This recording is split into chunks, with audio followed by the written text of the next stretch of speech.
everyone, it's Jack from Cultaholic.com, and you know what time of the week it is. It's my favourite time of the week because it's Friday. Gotta get down on Friday, and that means also that it's time for my Wrestlers of the Week. Now, there is a huge weekend of wrestling coming up with All Out, New Japan's Royal Quest, and of course NXT TakeOver UK in Cardiff. But also, before all that, we have to look back at this week and decide who our top 10 wrestlers of the week are. Not our top 10, my top 10, just mine, my top 10 wrestlers of the week. You can chime in below in the comments, but this is a dictatorship, not a democracy. I want to give a special shout out as well before the honourable mentions to Pete Dunne, who just slagged off the idea of star ratings, and the PWI 500 was the reason he tweeted about it. And I'm taking that to mean that he's not a fan of this series as well, which is a shame. You know, I was a little bit affected when I read it, but I think we're going to be okay. It's not made me any less of a fan of Pete Dunne. And to be honest, if I was a professional athlete and some wanker in a beanie hat was ranking me against all my peers worldwide, I'd probably not like the idea of that very much either.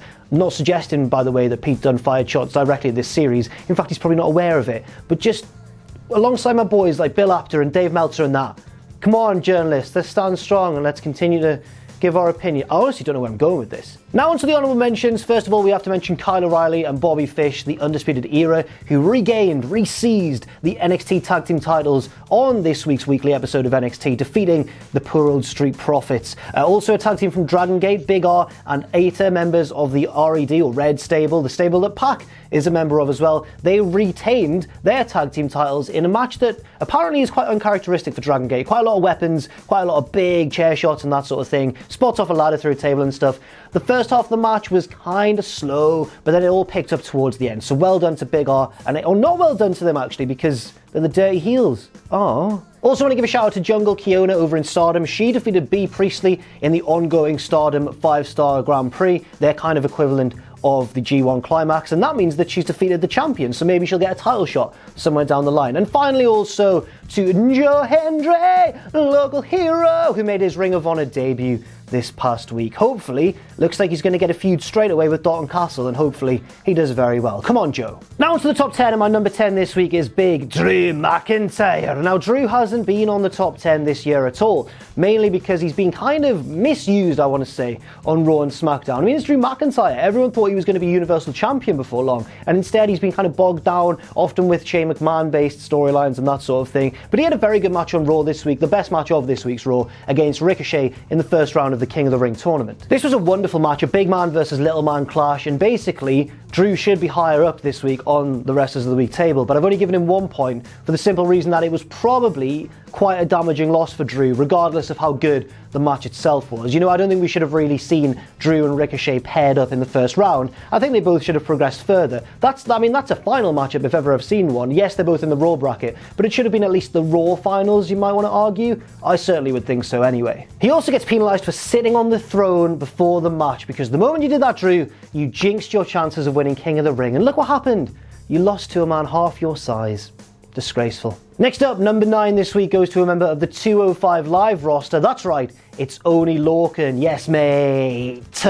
Oney had a great main event on 205 Live against Umberto Carrillo, a babyface versus babyface clash, but with Oney being the slightly more heelish of the two. You always want that in a face versus face match, one of them to dip more into heel tactics and to work the match as the de facto heel, even though, you know, neither of them actually are heels. And I do like the fact that Oney is a babyface. He's a very interesting character because he can begin the match totally babyface and wrestling quite fairly, and then get more and more brutal and ruthless and relentless as it goes on, showing his desperation to win the bout. Not outright cheating or anything like that, just getting a little bit more bloodthirsty as the match goes on. Really similar, in fact, to Tommaso Ciampa before he turned on Johnny Gargano. But after a really good and quite lengthy main event on 205 Live, Oney Lorcan did actually lose the match, which means he doesn't go on to face Drew Gulak at Clash of Champions for that Cruiserweight title, which I think is a fairly predictable result given the fact that Lorcan did have his Cruiserweight title shot at SummerSlam. I don't think they were going to give him 2 shots in a row, but still, it was a good match on 205 Live, and it's nice to see Oney getting some ring time because he's really dynamic and really exciting to watch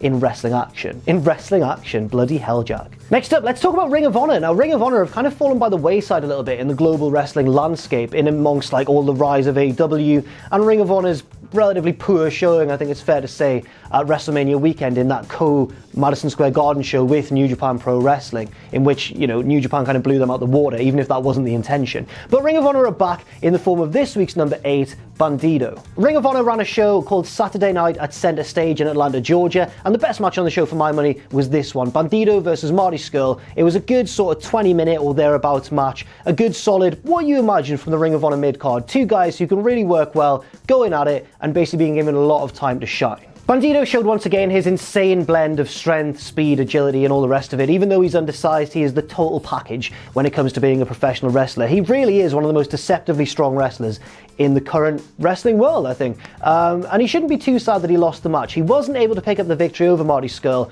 but according to Larry Sonka from 4-1 Mania, who follows Ring of Honor a lot more closely than I do at the moment, admittedly, he reckoned that the whole Lifeblood versus Villain Enterprises feud, the feud between the two stables that these men are involved with, he reckons that's been kind of a rare glimmer, a rare highlight of Ring of Honor in 2019. Obviously, the company has been going through quite a rough patch. Next up, number 7, Bandido's opponent, Marty Scurll. And despite picking up a hefty amount of points in 2018 in this video series, this is Marty Scurll's first appearance in 2019, which I think just goes to show how much staying with Ring of Honor and waiting out his contract has really kind of affected Scurll's visibility in the wrestling landscape. I'm not certain about the ins and outs or how much of a choice Scurll really had, but it has certainly made him a less prominent member of the wrestling world right now. In fairness, if he does do as we all expect and jump to AEW once he's done with Ring of Honor, then I think we'll see him shoot back up in prominence once again. In this match against Bandido, Marty reminded us all that he's not just a great character and a charismatic guy, but also a really good wrestler as well, a really good in-ring worker. He picked up the victory over Bandido, which is a big victory considering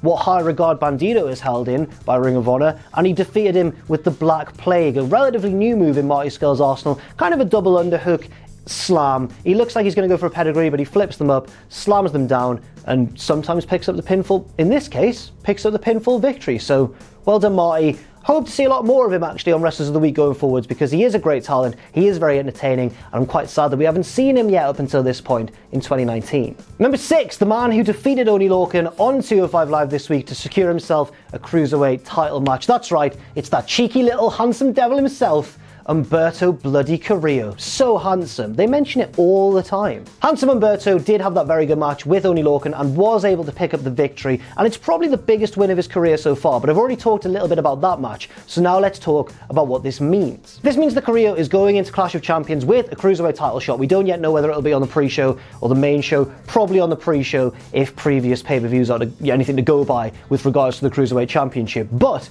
do we think that Umberto Carrillo is going to defeat Drew Gulak and become the Cruiserweight Champion?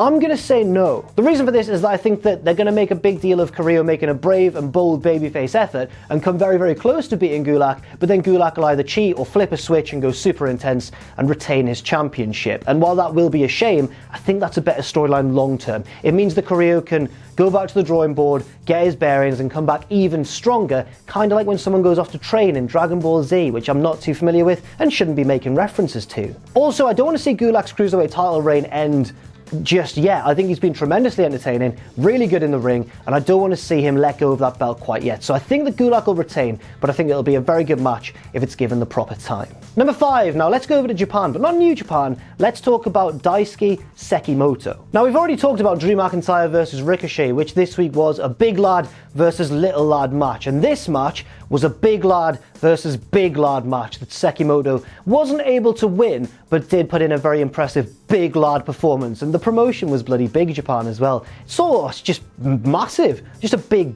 girthy week on Wrestlers of the Week. Jesus Christ. I'm not going to talk about this match too much though, because we need to move swiftly on to talk about his opponent, because the things I'm going to say about the match concern both of them. So let's move swiftly on now straight away to number 4, Mike Elgin. That's right, Big Mike in Big Japan against a big opponent in a big bloody big match. So big. This match got a lot of hype online. I think it's been many people's favourite match of the week. Not mine, just because, right, I can understand that it was a brilliant match. I watched it, it was insane. It was just two large men drilling each other with bigger and bigger moves as the match progressed. But at the same time, I would have just liked to have seen a bit more of what I'm going to call the Tomohiro Ishii model. A bit more selling, bit more pacing and structuring of the match. The problem is that these two men were just caught in a game of one-upmanship, and that told a fantastic story. That's why they're on Wrestlers of the Week. But it's also why I wasn't quite sold on it as a brilliant match, if that makes sense, as many people suggested. So while it was really good, it didn't quite hit home for me as it did for some other people. I mean, these two guys were smashing each other with strikes, they were dropping each other with bigger and bolder moves all the while, and I just wasn't as invested as I could have been by that for some reason. Also, I think that Elgin cut a great promo afterwards, a babyface promo saying, "Big Japan's my home, you're all my family." They showed respect to each other and everything, but like, it just missed the mark slightly for me, but it was still very, very good, and that's why both men pick up a sizable amount of points. Number 3, someone who is no stranger to Wrestlers of the Week this year, it's Ricochet with a match that, oh man, that match with Drew was really, really good. I've already talked about how it was probably the best match on, well, it was the best match on Raw, and probably the best match on Raw or SmackDown this week, and it was a huge win for Ricochet, bigger than it even seemed at first glance. The reason I say this is because Ricochet, when he was paired with Drew, was doomed in many people's eyes. Not mine, because I predicted he'd win King of the Ring. But even I was a bit like, oh no, when I saw that he was matched up with Drew when the bracket was revealed. Because everyone could just see Drew McIntyre as King of the Ring. They could see him wearing it, they could see him being a vindictive, malicious king sort of character, even if they decided to go in that direction after the tournament was over. And it just seemed like Drew was one of the leading candidates to win this tournament. And for Ricochet to beat him clean is a monumental victory for little Trev. Little Trev, he's still like jacked and everything, but you know what I mean, smaller than Drew, Trev. There were some great spots here as well, such as Ricochet jumping off the steps into a big Glasgow Kiss headbutt, or, you know, the Spanish fly off the top, which was the second most noteworthy Spanish fly off the top this week. We'll get to that in just a second, but yeah, a huge week for Ricochet, a big win, and 8 points in the bag. Number 2, let's go to NXT, and let's talk about the man of the hour. Let's bask in his glory. It's Keith Lee. Now, Keith Lee's feud with Dominic Djokovic was cut a little bit short due to injury, but they resumed it this week on NXT in a takeover-worthy match. It was my favourite match of the week, and I just loved the way they were both trying to one-up each other in a slightly different way to Elgin and Sakamoto, if that makes sense. They wasn't as frantic, it was a bit more spaced out, it was a bit more sports entertaining than wrestling, but I think for me, I don't know if that's just my mood this week or whatever, it just was far more palatable for me as a wrestling match. The pair can also both do some incredibly agile stuff despite both being ginormous men.